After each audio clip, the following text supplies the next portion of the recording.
The Constitution of India, Preamble.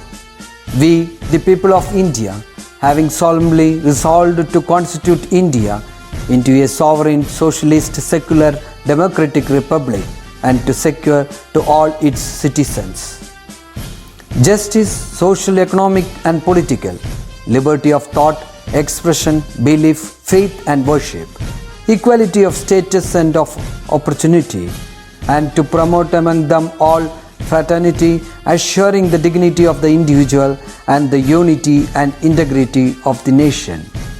In our Constituent Assembly, this 26th day of November 1949, do hereby adopt, enact and give to ourselves this Constitution.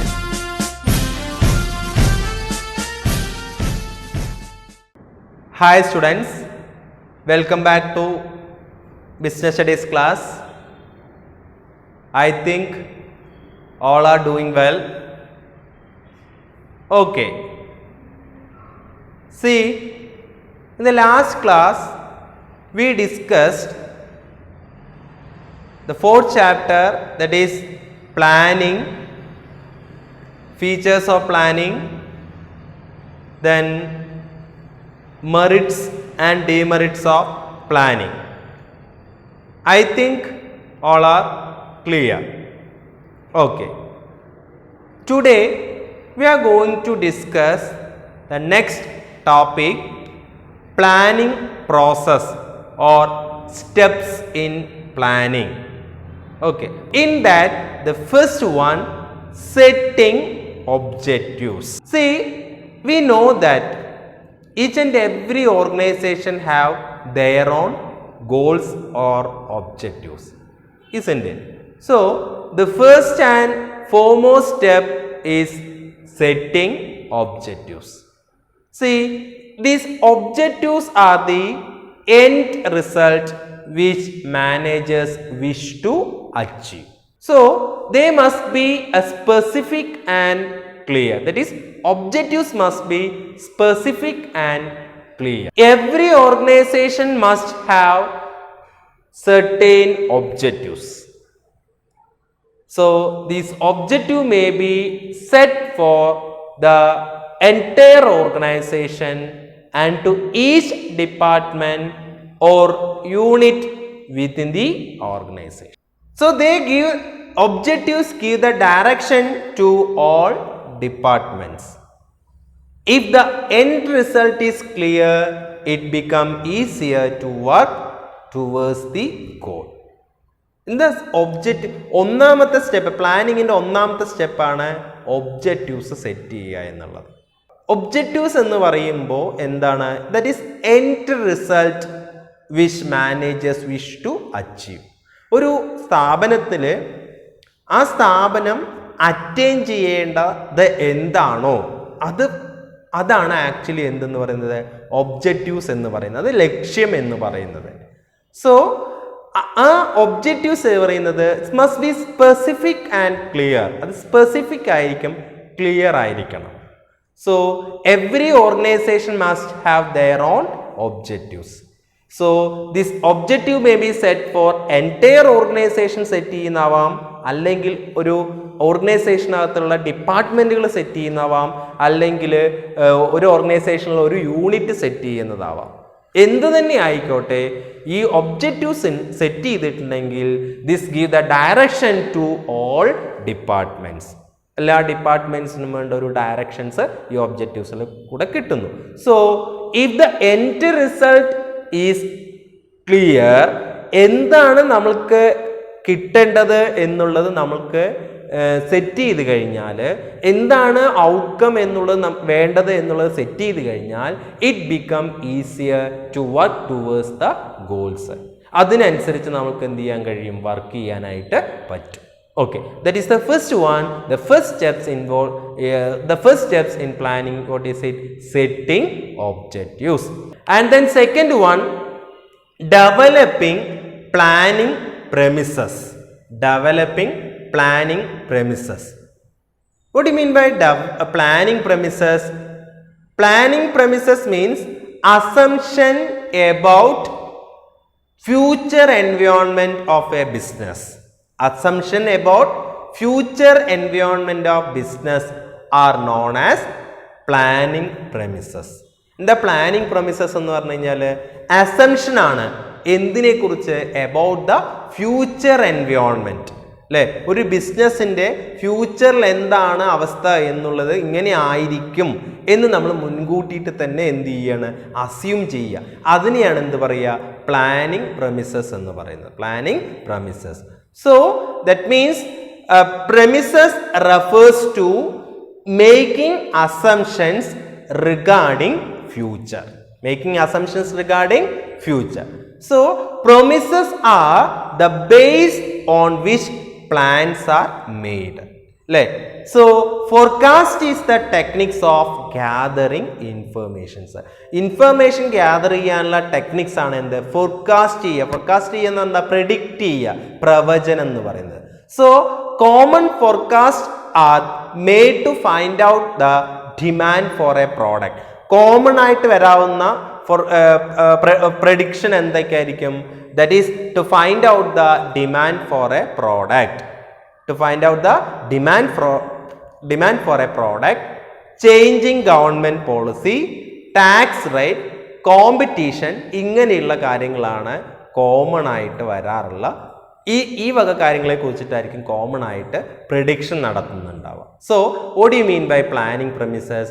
Planning premises means assumption about the future environment of a business. And then third one, listing the various alternatives for achieving objectives. ഒരു ബിസിനസ്സിനെ സംബന്ധിച്ചിടത്തോളം main aim എന്ന് പറയുന്നത് objectives attain ചെയ്യുക എന്നുള്ളതാണ്, ലക്ഷ്യം നേടിയെടുക്കുക എന്നുള്ളതാണ്. തേർഡ് പോയിന്റ് പറയുന്നത് എന്താണ്? Listing the various alternatives for achieving the objectives. Objectives attain ചെയ്യാൻ വേണ്ടിയിട്ട് പല മാർഗങ്ങൾ ഉണ്ടായിരിക്കും. അതിൽ നിന്ന് ആ വേരിയസ് ഓൾട്ടർനേറ്റീവ്സിനെ എന്ത് ചെയ്യുക, ലിസ്റ്റ് ചെയ്യുക. ഇന്നതെന്നുള്ള രീതിയിൽ ലിസ്റ്റ് ചെയ്യുക. So once objectives are set and assumptions are made, then next step is to identify all possible alternative course of action to achieve the objectives.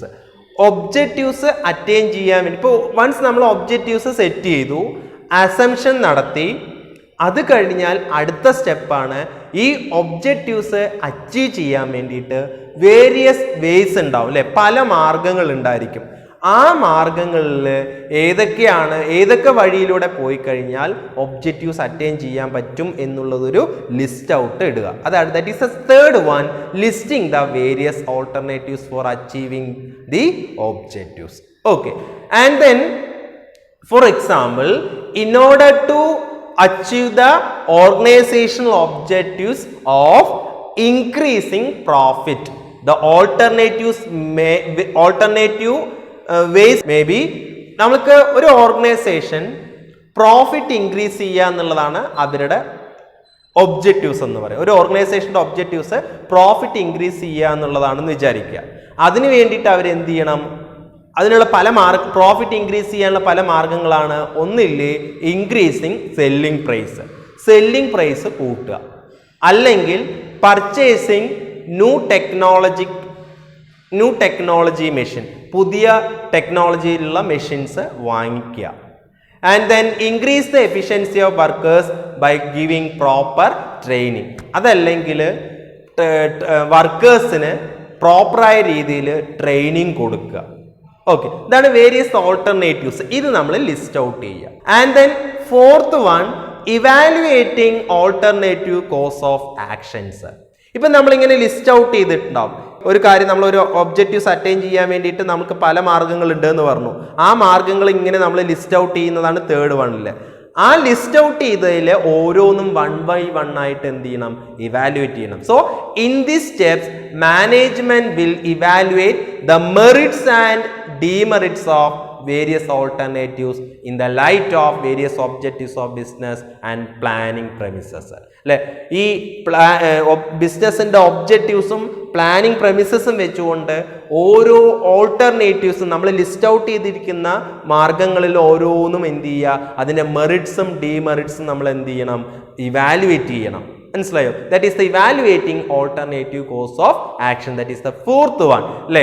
അത് ഓരോ ഇന്ന വഴിയിൽ ഇന്നത് ഈ വേയിൽ പോയി കഴിഞ്ഞാൽ ഇന്നതായിരിക്കും മെറിറ്റ്സ്, അല്ലെങ്കിൽ ഇന്നതായിരിക്കും ഡീമെറിറ്റ്സ്. അല്ലെങ്കിൽ മറ്റൊരു ഇപ്പോൾ നമ്മൾ പറഞ്ഞു ഒരു സ്ഥാപനത്തിന്റെ പ്രോഫിറ്റ് ഇൻക്രീസ് ചെയ്യാനായിട്ടുള്ള മാർഗങ്ങൾ എന്ന് പറഞ്ഞാൽ ഒന്നില് സെല്ലിംഗ് പ്രൈസ് ഇൻക്രീസ് ചെയ്യുക, അല്ലെങ്കിൽ പുതിയ മെഷീനറീസ് പുതിയ ടെക്നോളജികൾ അഡോപ്റ്റ് ചെയ്യുക എന്നൊക്കെ പറഞ്ഞു. അപ്പോൾ നമ്മൾ സെല്ലിംഗ് പ്രൈസ് ഇൻക്രീസ് ചെയ്ത് കഴിഞ്ഞാലുള്ള മെറിറ്റ്സ് എന്താണ്, അതിൻ്റെ ഡീമെറിറ്റ്സ് എന്താണെന്നുള്ളത് നമ്മൾ മനസ്സിലാക്കണം. അല്ലെങ്കിൽ പുതിയ ടെക്നോളജികൾ വാങ്ങിച്ചു കഴിഞ്ഞാൽ അതുകൊണ്ട് എന്തൊക്കെയാണ് മെറിറ്റ്സ് ഉണ്ടാകാൻ പോകുന്നത്, എന്തൊക്കെയാണ് ഡീമെറിറ്റ്സ് ഉണ്ടാകാൻ പോകുന്നത്, ഈ വക കാര്യങ്ങളെ കുറിച്ചൊക്കെ നമ്മൾ എന്ത് ചെയ്യണം, അതിനെക്കുറിച്ചൊന്ന് ഡീറ്റെയിൽ ആയിട്ട് ഒരു ഇവാലുവേഷൻ നടത്തണം. That is the fourth step, evaluating alternative course of action. Okay, and then fifth one, selecting an alternative. എന്നിട്ട് ഇവാലുവേറ്റ് ചെയ്ത് ഈ കുറേ വേസിൽ നിന്ന് കുറേ മാർഗങ്ങളിൽ നിന്ന് ഇവാലുവേറ്റ് ചെയ്ത് കഴിഞ്ഞാൽ നമുക്ക് അവസാനം ഒരു ഇന്നതായിരിക്കും ബെറ്റർ എന്നുള്ളൊരു തോന്നൽ നമുക്ക് ഉണ്ടാകും. So that is selecting an alternative. So after analyzing the merits and demerits, the most appropriate alternative is selected. ഓരോന്നിൻ്റെയും മെറിറ്റ്സും ഡീമെറിറ്റ്സും മനസ്സിലാക്കിയിട്ട് അവസാനം ഏറ്റവും നല്ല മാർഗം ഏതാണോ അത് എന്ത് ചെയ്യണം, സെലക്ട് ചെയ്യണം. Okay, so this is the real point of decision making. This is the real point of decision making. The best plan is to be adopted and implemented. അതിൽ ഏറ്റവും നല്ല പ്ലാൻ എടുത്തിട്ട് അത് ഇംപ്ലിമെന്റ് ചെയ്യുക. For example, selecting purchasing new technologic machine as the best solution for increasing profit. ഇപ്പോൾ നമ്മൾ പറഞ്ഞു profit increase ചെയ്യാൻ 3 മാർഗങ്ങൾ ഉണ്ടെന്ന് പറഞ്ഞു അല്ലെ. 3 മാർഗങ്ങളിലൂടെ പോയാൽ നമുക്ക് പ്രോഫിറ്റ് ഇൻക്രീസ് ചെയ്യാം. ഒന്നെന്ന് പറഞ്ഞത് എന്താണ്, സെല്ലിംഗ് പ്രൈസ് ഇൻക്രീസ് ചെയ്യുക. 2, പുതിയ ടെക്നോളജിക്കൽ മെഷീൻസ് പർച്ചേസ് ചെയ്യുക, അല്ലെങ്കിൽ നമുക്ക് വർക്കേഴ്സിന് പ്രോപ്പർ ട്രെയിനിങ് കൊടുക്കുക. ഇങ്ങനെ 3 മാർഗങ്ങളുണ്ട്. ഇതിൽ ഓരോ മാർഗങ്ങളുടെ ഓരോ വേസിൻ്റെയും മെറിറ്റ്സും ഡീമെറിറ്റ്സും ഇവാലുവേറ്റ് ചെയ്തിട്ട് അവസാനം ഫൈനൽ കൺക്ലൂഷനിലെത്തി എന്താണ് നല്ലത്, പുതിയ മെഷീൻസ് വാങ്ങിക്കുക, പുതിയ ടെക്നോളജിക്കൽ മെഷീൻസ് പർച്ചേസ് ചെയ്ത് കഴിഞ്ഞാൽ നമുക്ക് പ്രോഫിറ്റ് ഇൻക്രീസ് ചെയ്യാൻ പറ്റും എന്നുള്ള രീതിയിൽ കൺക്ലൂഷനിലെത്തി. അതാണ് അതിലൊരു മാർഗം ചൂസ് ചെയ്തത്. That is the selecting an alternative. Okay, and then 6th one, implementing the plans. അതിനുശേഷം എന്ത് ചെയ്യണം, ഈ വേരിയസ് ഇതെല്ലാം ഓൾട്ടർനേറ്റീവ്സ് എല്ലാം ചൂസ് ചെയ്ത് കഴിഞ്ഞാൽ ആ പ്ലാൻ എന്ത് ചെയ്യണം, ഇംപ്ലിമെന്റ് ചെയ്യണം. സോ implementing the plans means putting the plan into action അല്ലെ. നമ്മുടെ പ്ലാൻ പ്രവൃത്തിയിലേക്ക് കൊണ്ടുവരുന്നതിനെയാണ് എന്ത് പറയുന്നത്, ഇംപ്ലിമെന്റിംഗ് ദ പ്ലാൻ എന്ന് പറയുന്നത്. So implementing the plan means putting the plan into action. So as to achieve the objectives of business. ബിസിനസിന്റെ objectives attain ചെയ്യാൻ വേണ്ടിയിട്ട് നമ്മുടെ പ്ലാൻസ് ഇംപ്ലിമെന്റ് ചെയ്യുന്ന നമ്മുടെ പ്ലാൻസ് പ്രവൃത്തിയിലേക്ക് കൊണ്ടുവരുന്നതാണ് ആക്ച്വലി ഇംപ്ലിമെന്റിംഗ് ദ പ്ലാൻസ് എന്ന് ഉണ്ടാർത്ഥമാക്കുന്നത്. That is doing what is required. എന്താണോ ആവശ്യം അത് പ്രവർത്തിക്കുക. So for example, there is a plan to increase production, then more labor, more machinery will be required. So this step would also involve organizing for labor and purchase of machinery. Okay, that is implementing the plan. And the last one is that follow up. See, actually this planning is a continuous process. It is a continuous process. So the manager's job does not get over simply putting the plan into action. Plan into action. Plan ആക്ഷനിലേക്ക് കൊണ്ടുവന്നതോടുകൂടിയിട്ട് ഒരു മാനേജറുടെ duty അവസാനിക്കുന്നില്ല അല്ലേ. Planning എന്ന് പറയുന്ന ഒരു continuous പ്രോസസ്സാണ് അല്ലേ. ഒരു പ്ലാൻ നമ്മൾ ഇംപ്ലിമെന്റ് ചെയ്തു, അതല്ലെങ്കിൽ ഒരു ആക്ഷനിലേക്ക് കൊണ്ടുവന്നു, അതോടുകൂടിയിട്ട് മാനേജറുടെ ഡ്യൂട്ടി അവസാനിക്കുന്നുണ്ടോ? ഇല്ല. So to see the whether plans are being implemented and activities are performed according to the schedule is also the part of planning process. അല്ലേ? ഇപ്പൊ മാനേജർ എന്ത് ചെയ്യണം? നമ്മൾ പ്ലാൻ ചെയ്ത് വെച്ചിരിക്കുന്ന പോലെ തന്നെയാണോ കാര്യങ്ങൾ പോകുന്നത്? ആ രീതിയിൽ തന്നെയാണോ നമ്മൾ ഇംപ്ലിമെന്റ് ചെയ്തിരിക്കുന്ന പ്ലാന് നമ്മൾ ഉദ്ദേശിച്ച ലെവലിലൂടെ തന്നെയാണോ പോകുന്നത് എന്നുള്ളത് ആര് ചെക്ക് ചെയ്യണം? ഈ മാനേജർ ചെക്ക് ചെയ്യണം. അതും ഈ പ്ലാനിങ് പ്രോസസ്സിന്റെ ഭാഗം തന്നെയാണ്. So during follow up adjustments are made in the plan. അപ്പൊ ഇങ്ങനെ ഫോളോ അപ്പ് ചെയ്തുകൊണ്ടിരിക്കുമ്പോൾ എന്തുണ്ടാവും? ചിലപ്പോൾ പ്ലാനിൽ ചെറിയ ചെറിയ അഡ്ജസ്റ്റ്മെന്റുകൾ നടത്തേണ്ടി വരും. So monitoring the plan is equally important to ensure that objectives are achieved. Objectives achieve ചെയ്യാൻ വേണ്ടിയിട്ട് ഈ പ്ലാൻസ് എന്ത് ചെയ്യണം എന്നാണ്? മോണിറ്റർ ചെയ്തുകൊണ്ടേ ഇരിക്കണം എന്നാണ് പറയുന്നത്, അല്ലേ? അതിങ്ങനെ മാനേജർ ഇങ്ങനെ മോണിറ്റർ ചെയ്തുകൊണ്ടിരിക്കണം. ആക്ഷനിലേക്ക് വന്നു കഴിഞ്ഞാൽ പ്ലാൻസ് ആക്ഷനിലേക്ക് വിട്ടുകൊടുത്തിട്ട് മാനേജർ വെറുതെ ഇരുന്നാൽ പറ്റില്ല. അത് അതേപോലെ തന്നെ നടക്കുന്നുണ്ടോ എന്നുള്ളത് കൂടെ എന്ത് ചെയ്യണം എന്നാണ് പറയുന്നത്? ഫോളോ അപ്പ് ഉണ്ടായിരിക്കണം. ആര്? മാനേജർ. സോ അതും പ്ലാനിങ്ങിന്റെ പ്രോസസ്സിൽ വരണം. So these are the important planning process or steps in planning. The first one, setting the objectives. Second one, developing planning premises. Third one, listing the various alternatives for achieving objectives. Evaluating the alternative course of action and selecting an alternative and implementing the plan. And last one is what? Follow up. Okay, I think all are clear. Very important part, that is planning process. ഇത് important ആണ്. ഇതേ ഓർഡറിൽ തന്നെ നിങ്ങൾ എന്ത് ചെയ്യണം? പഠിക്കണം. ഈ കറക്റ്റ് ഓർഡറിൽ തന്നെ പഠിച്ച് നിങ്ങൾ എഴുതിയാലേ നിങ്ങൾക്ക് അതിനകത്ത് എന്ത് കിട്ടുള്ളൂ?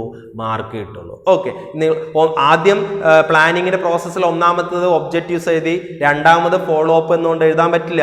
ഇതെല്ലാം സ്റ്റെപ്പ് ബൈ സ്റ്റെപ്പ് ആണ്. ഫസ്റ്റ് വൺ ഒബ്ജക്റ്റീവ്സ് സെറ്റ് ചെയ്യണം, ദെൻ പ്ലാനിങ് പ്രൊമിസസ്. അങ്ങനെ ആ ഒരു ഓർഡറിൽ വേണം നമുക്ക് എഴുതാൻ. ലാസ്റ്റ് വൺ ആയിരിക്കും ഏത്?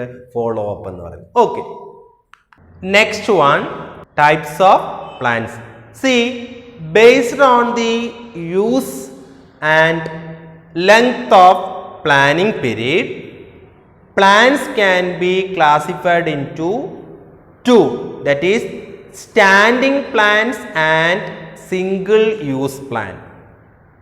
പ്ലാനിങ് പീരീഡിൻ്റെ ലെങ്ത്തും അതിൻ്റെ യൂസും ബേസ് ചെയ്തുകൊണ്ട് പ്ലാനിനെ രണ്ടായിട്ട് കാറ്റഗറൈസ് ചെയ്യുന്നു. Standing plans and single use plans. Single use plan.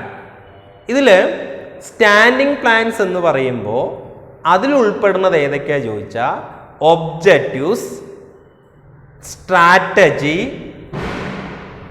Policy, procedure, method, rules. ഇങ്ങനെ 6 ഏതിൽ വരുന്നതാണ്? സ്റ്റാൻഡിങ് പ്ലാൻസ് ആണ്.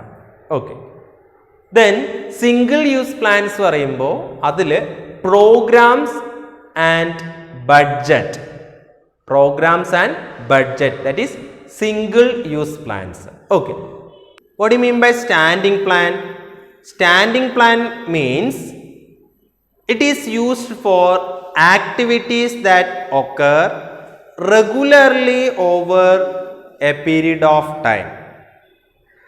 അതായത് ഒരു ബിസിനസ് ഫേമിൽ റെഗുലറായിട്ടുള്ള കാര്യങ്ങൾക്ക് വേണ്ടിയിട്ട് ഇംപ്ലിമെൻ്റ് ചെയ്തിട്ടുള്ള പ്ലാനാണ് സ്റ്റാൻഡിങ് പ്ലാൻ എന്ന് പറയുന്നത്. So it is usually developed once but it is modified. ഒരു തവണ ഇത് ഡെവലപ്പ് ചെയ്യും, അല്ലേ? അതിങ്ങനെ ഓരോ ടൈമിലും എന്ത് ചെയ്യും? മോഡിഫൈ ചെയ്യും. So modified from time to meet business needs as required. ബിസിനസിൻ്റെ ആവശ്യത്തിനനുസരിച്ച് ഈ പ്ലാൻസ് എന്ത് ചെയ്യും? മോഡിഫൈ ചെയ്തുകൊണ്ടിരിക്കും. വൺസ് ഒരിക്കലും എന്ത് ചെയ്യുള്ളൂ? ഈ പ്ലാന് ഡെവലപ്പ് ചെയ്യുള്ളൂ. പിന്നീട് ടൈംലി എന്ത് ചെയ്യും? അതിനെ മോഡിഫൈ ചെയ്തുകൊണ്ടിരിക്കും. സോ അങ്ങനെയുള്ള പ്ലാൻസ് ആണ് സ്റ്റാൻഡിങ് പ്ലാൻസ് എന്ന് പറയുന്നത്. ഇത് ത്രൂ ഔട്ട് ആ ബിസിനസ്സിൽ ഉണ്ടായിരിക്കും. ഇതേ സ്റ്റാൻഡിങ് പ്ലാൻസ് ത്രൂ ഔട്ട് ഇങ്ങനെ ഉണ്ടായിക്കൊണ്ടിരിക്കും. ആവശ്യമെങ്കിൽ മാത്രം എന്ത് ചെയ്തുകൊണ്ടിരിക്കുള്ളൂ? മോഡിഫൈ ചെയ്യുള്ളൂ. So the examples of standing plans, that is policies, procedure, methods and rules etc. are the examples of standing plans. Okay. Then single use plan. What do you mean by single use plan? That is, single use plan is developed for one time event or a project. ഒരു പ്രൊജക്റ്റിന് വേണ്ടിയിട്ട് അല്ലെങ്കിൽ ഒരു കാര്യത്തിന് വേണ്ടിയിട്ട് മാത്രം നമ്മൾ set ചെയ്തിട്ടുള്ള പ്ലാനാണ് സിംഗിൾ യൂസ് പ്ലാൻ എന്ന് പറയുന്നത്. Such a course of action is not likely to be repeated in future. ഒരിക്കലും നമ്മൾ സെറ്റ് ചെയ്ത ഈ സിംഗിൾ യൂസ് പ്ലാന് നമ്മൾ ഒരു തവണ സെറ്റ് ചെയ്ത് കഴിഞ്ഞാൽ ആ ഒരു പ്രോജക്റ്റ് കംപ്ലീറ്റ് ചെയ്ത് ആയിക്കഴിഞ്ഞാൽ പിന്നീട് ആ പ്ലാൻ എന്ത് ചെയ്യാറില്ല, വീണ്ടും റിപ്പീറ്റ് ചെയ്ത് യൂസ് ചെയ്യാറില്ല. That means they are for non recurring situations. Okay, so the duration of this plan may depends upon the type of project. ഇതിൻ്റെ ഡ്യൂറേഷൻ എന്ന് പറയുന്നത് പ്രോജക്റ്റിൻ്റെ ഡ്യൂറേഷനെ ബേസ് ചെയ്തുകൊണ്ടിരിക്കും. That is it may extend to for a week or month, അങ്ങനെ വരും. So a project may sometimes be of only one day, or such as organizing an event or seminar or conference. So that is single use plans. Okay, next we can discuss types of standing plans. In that, the first one, what is it? Objectives. We know that what is objectives? Objectives or goals are the ends towards which every activity is aimed.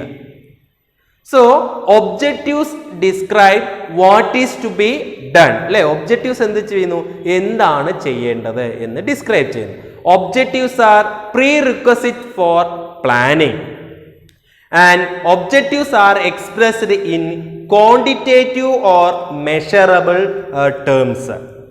Okay, so objectives are result oriented, not activity oriented. It is a result oriented, not activity oriented. So it is normally formed by top management. ഇത് ആരാ form ചെയ്യുന്നത്? Top management ആണ്. Okay, for example, an organization may have an objectives of increasing sales by 10%. That is, the standing plans comes under objectives. Okay, so or one more example, an organization may have the objectives of increasing its profit by 10%. That is also the standing plans under objectives. നിങ്ങൾക്ക് ആ രീതിയിൽ ചോദിക്കും. ഈ ഒരു situation തരും. an organization may have an objectives to increasing sales by 10%. Identify these plans. ഈ രീതിയിൽ ചോദിക്കും. അപ്പോൾ നമ്മൾ അത് എന്ത് എഴുതണം? This plans comes under objectives, or standing plans in that objectives. Okay, that is the answer. And next, standing plans, strategies. See, the strategies can be defined as the combination of all decisions taken and action performed by the business to accomplish the business goals. എന്താണ് strategy എന്ന് പറയുന്നത്? Strategy എന്ന് പറയുന്നത് can be defined as the combination of all decisions taken and action performed by the business to accomplish the business goals. ബിസിനസ്സിൻ്റെ goals attain ചെയ്യാൻ വേണ്ടിയിട്ട്, ബിസിനസ്സിൻ്റെ ലക്ഷ്യം നേടിയെടുക്കാൻ വേണ്ടിയിട്ട് എന്തൊക്കെ കാര്യങ്ങളാണോ നമ്മൾ ചെയ്യുന്നത്, എന്തൊക്കെ കാര്യങ്ങളാണോ നമ്മൾ തീരുമാനിക്കുന്നത്, അതിൻ്റെ അതെല്ലാം കൂടെ ചേർന്നതാണ് ആക്ച്വലി ഒരു സ്ട്രാറ്റജി അല്ലെങ്കിൽ ഒരു ടെക്നിക്സ് എന്ന്. അതായത് ഒബ്ജക്റ്റീവ്സ് അറ്റൈൻ ചെയ്യാൻ വേണ്ടിയിട്ട് നമ്മൾ അഡോപ്റ്റ് ചെയ്യുന്ന ടെക്നിക്സുകളാണ് ആക്ച്വലി ഈ സ്ട്രാറ്റജീസ് എന്നുകൊണ്ട് അർത്ഥമാക്കുന്നത്, സ്ട്രാറ്റജീസിൽ വരുന്നത്. So it is A comprehensive, or comprehensive means complete plan for including the various steps four accomplishing organisational objectives. ഒരു ഓർഗനൈസേഷൻ്റെ ഒബ്ജക്റ്റീവ്സ് അറ്റൈൻ ചെയ്യാൻ വേണ്ടിയിട്ട് ഒരു പൂർണ്ണമായിട്ടുള്ള ഒരു കംപ്ലീറ്റ് പ്ലാൻ ആണ് ആക്ച്വലി ഏതെന്ന് പറയുന്നത് ഈ ഒരു സ്ട്രാറ്റജീസിൽ പറയുന്നത്. So a business objectives without strategies just a dream. അല്ലേ, a business objectives without a strategy is just a dream. ഒരു ഒരു ബിസിനസിന്റെ ഒബ്ജക്റ്റീവ്സ് സ്ട്രാറ്റജീസ് ഇല്ലാതിരുന്നെങ്കിൽ അതെന്തുമാത്രമാകുമായിരുന്നു? സ്വപ്നം മാത്രമാകുകയുള്ളൂ. അതായത് ഒരു ബിസിനസിന്റെ ഒബ്ജക്റ്റീവ്സ് അറ്റൈൻ ചെയ്യണമെങ്കിൽ നമ്മൾ എന്ത് ചെയ്യണം? ചില സ്ട്രാറ്റജീസ്, ചില ടെക്നിക്സുകൾ നമ്മൾ എന്ത് ചെയ്യേണ്ടി വരും? പ്രയോഗിക്കേണ്ടി വരും.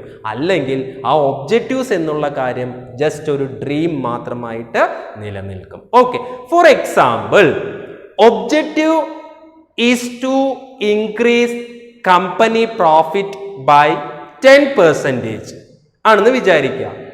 So to achieve this objective, company can adopt strategies. ഈ ഒബ്ജക്റ്റീവ്സ് അറ്റൈൻ ചെയ്യാൻ വേണ്ടിയിട്ട് കമ്പനി എന്തൊക്കെ സ്ട്രാറ്റജീസ് അഡോപ്റ്റ് ചെയ്യണം?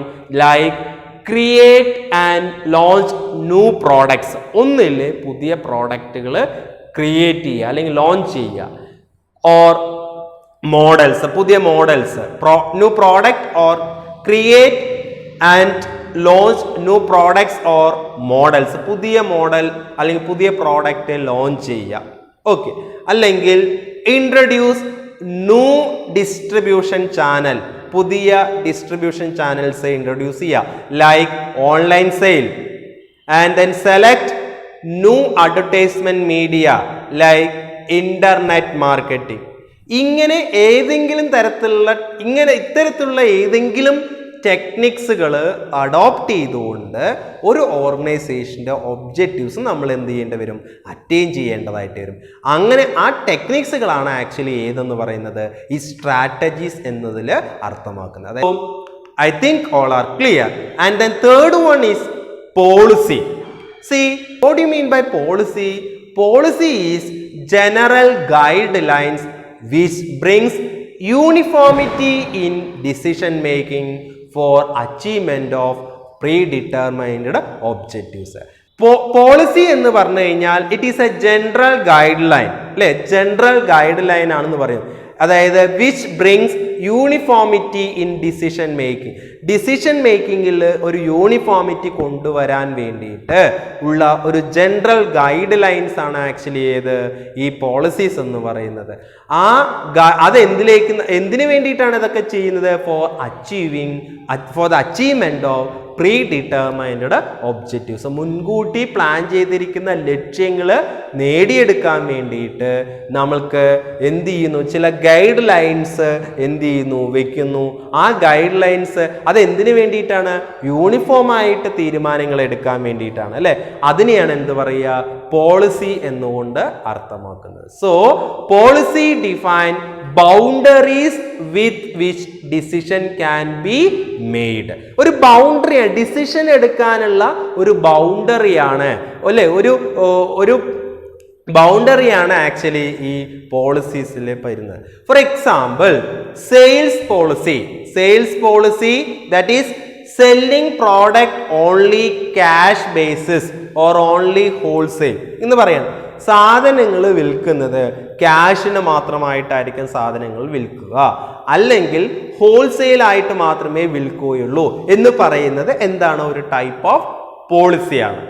അല്ലെങ്കിൽ policy for giving admission to students securing more than 90% mark. 90% കൂടുതൽ മാർക്കുള്ള കുട്ടികൾക്ക് മാത്രമേ അഡ്മിഷൻ കൊടുക്കുകയുള്ളൂ എന്ന് പറയുന്നത് എന്താണ്? ഒരു പോളിസിയാണ്. മനസ്സിലായോ? അതൊരു ബൗണ്ടറിയാണെന്ന് പറഞ്ഞു നമ്മൾ, അല്ലെ? എന്തിനുള്ള ബൗണ്ടറിയാണ്? ഡിസിഷൻ മേക്കിങ്ങിനുള്ള, ഡിസിഷൻസ് എടുക്കാനുള്ള ഒരു ബൗണ്ടറീസ് ആണ് ആക്ച്വലി പോളിസി എന്ന് പറയുന്നത്. ദാറ്റ് ഈസ്, അതാണ് അടുത്ത സ്റ്റാൻഡിംഗ് പ്ലാനിലെ പോളിസി എന്ന് പറയുന്നത്. And the next one is what? Procedure ആണ്. So procedure is a series of steps taken together to achieve a desired result, അല്ലെ? ഒരു നമ്മളുടെ എൻഡ് റിസൾട്ട് നമ്മൾക്ക് അറ്റൈൻ ചെയ്യാൻ വേണ്ടിയിട്ട് നമ്മൾ ഫോളോ ചെയ്യുന്ന ചില സ്റ്റെപ്സുകളാണ് ഈ പ്രൊസീജിയറിൽ ഉൾപ്പെടുന്നത്. So they are specified in a chronological order.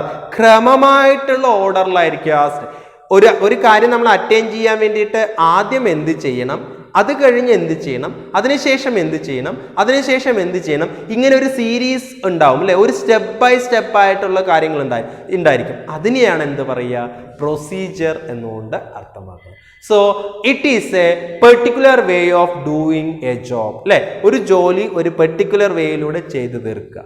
So they prescribe the exact manner in which work is to be performed.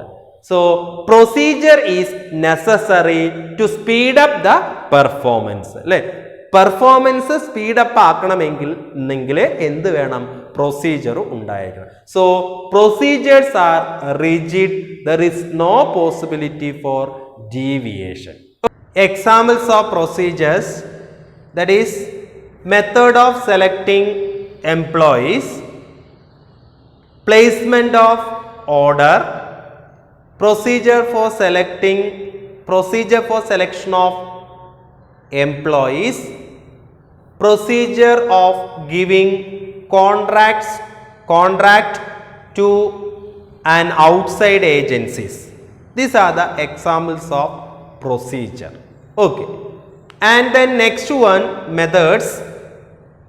See, methods is a systematic way of doing routine or repetitive jobs.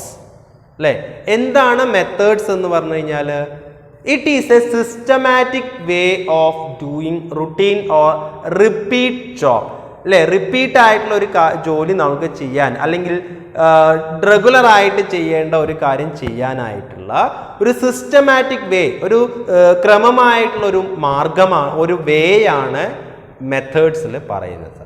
So it deals with a task comprising one set of procedure and specify how this step is to be performed.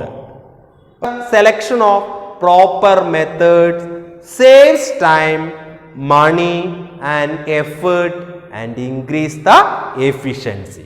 Okay, so the examples, methods of valuation of stock, methods of production, flow straight line method of depreciation. So these are the examples of methods. Okay, and the next one is that rules. See, rules are specific statement of what should or what should not be done in a specific situation. ഒരു specific situation, ഒരു particular ആയിട്ടുള്ള ഒരു സാഹചര്യം ഉണ്ടാവുമ്പോൾ എന്ത് ചെയ്യണം എന്ത് ചെയ്യേണ്ട എന്നുള്ളത് പറയുന്ന ഒരു സ്റ്റേറ്റ്മെന്റ് ആണ് ആക്ച്വലി റൂൾസ് എന്ന് പറയുന്നത്. So they do not allow any deviation അല്ലെ, ഡീവിയേറ്റ് ചെയ്ത് പോകാൻ അനുവദിക്കില്ല.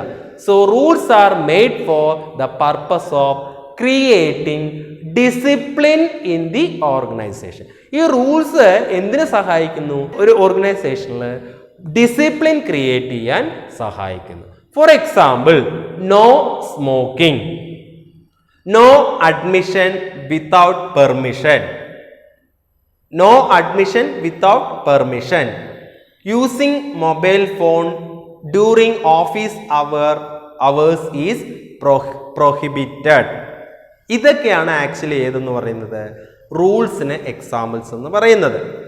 ഓക്കെ, ഇപ്പം നിങ്ങൾക്ക് ഇങ്ങനെയുള്ള എക്സാമ്പിൾസ് ഒക്കെ തരും, എന്നിട്ട് നിങ്ങളോട് ഇത് ഏതാണ്, ഏത് പ്ലാൻ ആണ്, സ്റ്റാൻഡിങ് പ്ലാൻസ് ആണോ സിംഗിൾ യൂസ് പ്ലാൻസ് ആണോ, സ്റ്റാൻഡിങ് പ്ലാനിലെ ഏത് സ്റ്റാൻഡിങ് പ്ലാൻ ആണ്, ഇങ്ങനെയുള്ളതൊക്കെ നിങ്ങൾക്ക് എന്ത് ചെയ്യും, എക്സാമിന് ചോദിക്കും. അപ്പം നിങ്ങൾ അതൊക്കെ മനസ്സിലാക്കി വെക്കണം. Okay, then these are the important standing plans.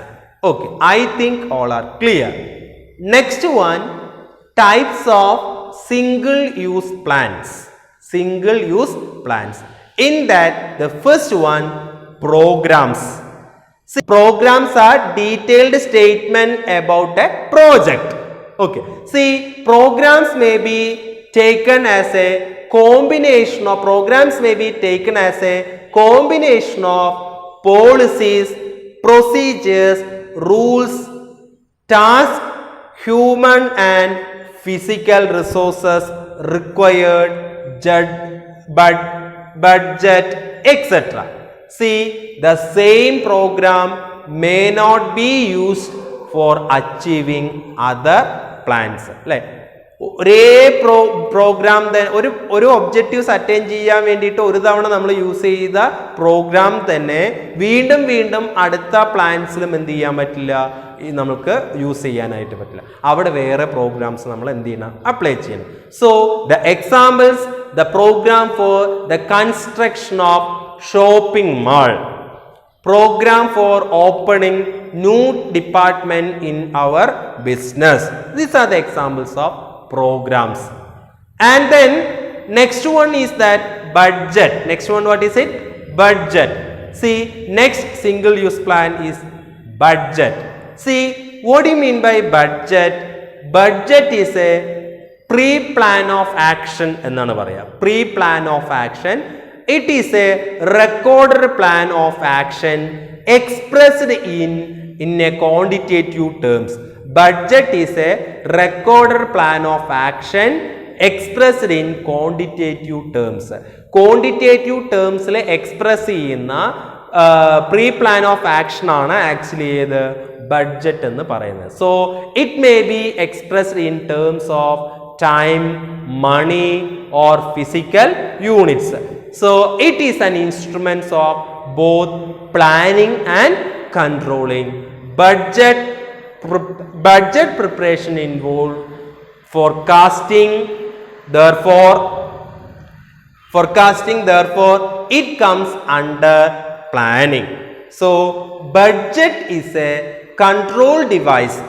Budget is a control device because budget helps to compare actual figure with budget figure and take corrective action if necessary. Okay, that is budget. See, the examples of budgets are cash budget, sales budget, purchase budget, etc. are the examples of budget. So these are the important single use plan. Okay, I think all are clear. The types of plans, single use plans and standing plans. Okay, ഇത് മനസ്സിലായിട്ടുണ്ടെന്ന് കരുതുന്നു. Okay, see, അപ്പോൾ ഇതിൽ നിന്ന് നിങ്ങൾക്ക് എക്സാമ്പിളുകൾ വെച്ചുകൊണ്ടായിരിക്കും നിങ്ങൾക്ക് questions വരുന്നുണ്ടാവുക.